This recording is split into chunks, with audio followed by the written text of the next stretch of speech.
What's going on, guys? Andrew Piluk Hockey here, back again with another Toronto Maple Leafs 2021 player preview.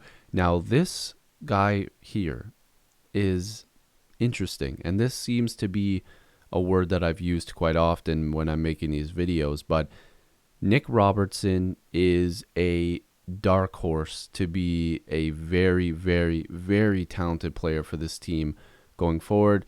And he has a shot of making this team. I wanted to make this video because there's a lot of question marks going into this season regarding the Leafs, third and fourth line and their taxi squad.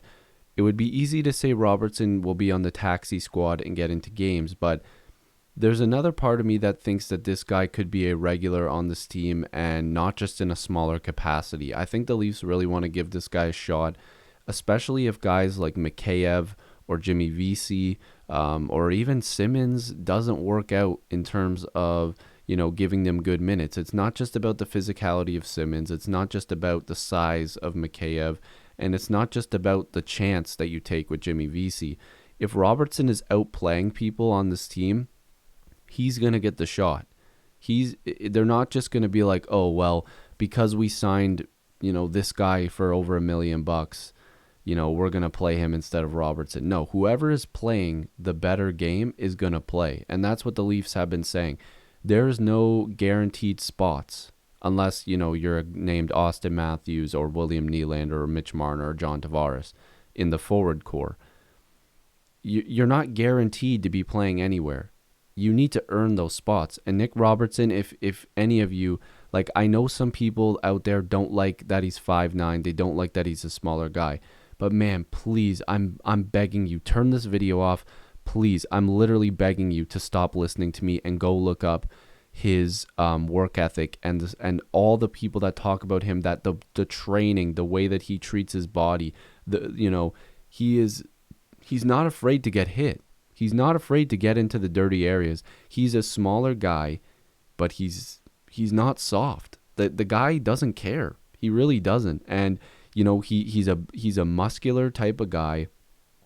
He's very, very well rounded when it comes to IQ, skill, and he's not physical, but he's also not a soft guy. He does not care if he gets rocked. He got hit a couple times pretty hard against Columbus, but he doesn't care. The guy knows how to play the game. He's very fast. If you watched him against Columbus, he's very quick. Now, before I go any further, I do want to say, please subscribe if you are new. I'd really appreciate it. Lots of content is coming. There's already a lot, and like I said, more is coming.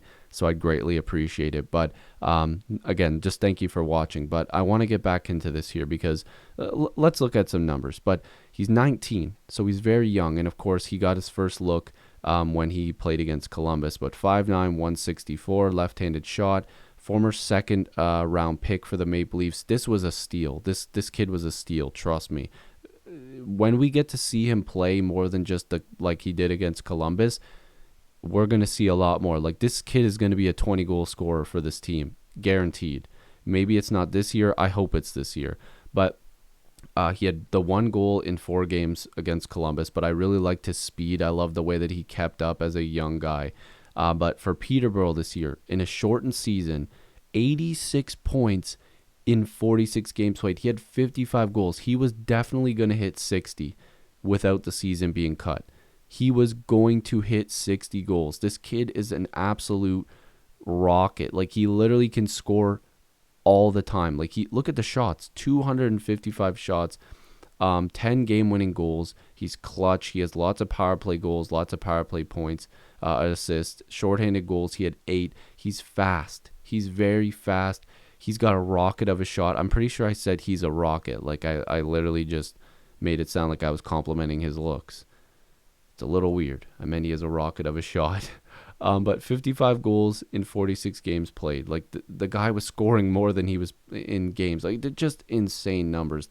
He is legit. And again, I'll say I won't be offended if you turn this off and go watch this kid shoot the puck.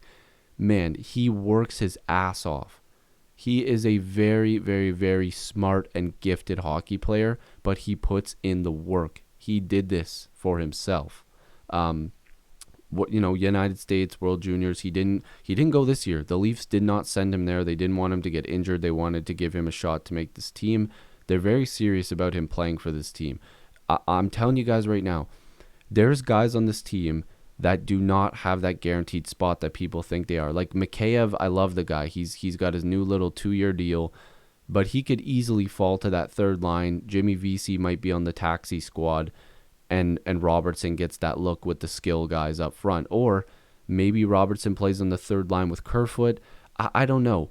Robertson's going to get a very good chance to play meaningful hockey for this team. They want to see what he can do at a larger capacity than just 4 games in a play-in series. He didn't get the opportunity to show everything that he can do in 4 games. He got the 1 goal, so that's nice. But this is another reason why he might get the shot. So obviously we looked at his OHL numbers. He's progressively gotten better, and there's no reason for him to play in the OHL anymore. This number right here is the reason why he could be beneficial to the Leafs. If Nick Robertson comes in at $821,000 and the Leafs are able to bury a guy like Pierre Engvall in the minors or trade him, or they're able to, move a guy like VC to a taxi squad or trade him or release, whatever they have to do, they're saving money. He's cheap, $821,000. They need guys that can come in and give you meaningful minutes, give you meaningful goals, give you, just a good player for less money. And that's not a bad thing. Next year, the Leafs are probably going to have to look at Sandin and Liljegren playing in there. They should be ready by then. You could argue they're both ready now. Sandin definitely is, but they're going to be cheaper. They're going to save the Leafs some money, and they're going to be giving you good value. They're going to be giving you good minutes.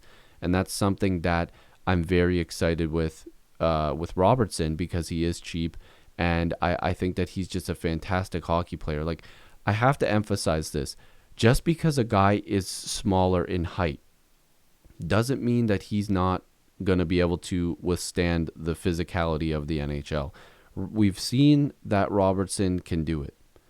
Like, there's still big guys in the OHL. Like, I know they're not in the NHL, but damn, man, I went to school with some of these dudes, and I also have met the Toronto Maple Leafs. There's bigger and tougher dudes sometimes in the OHL or in the American Hockey League.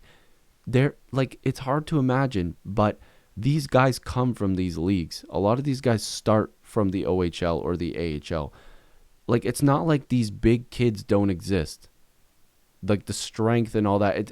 Like, you're acting as if like all these like 18 or 19-year-olds are, are all just soft hockey players that have never been hit properly. Man, I've seen some disgusting hits in OHL hockey that are clean, that like literally knock the lights out of people.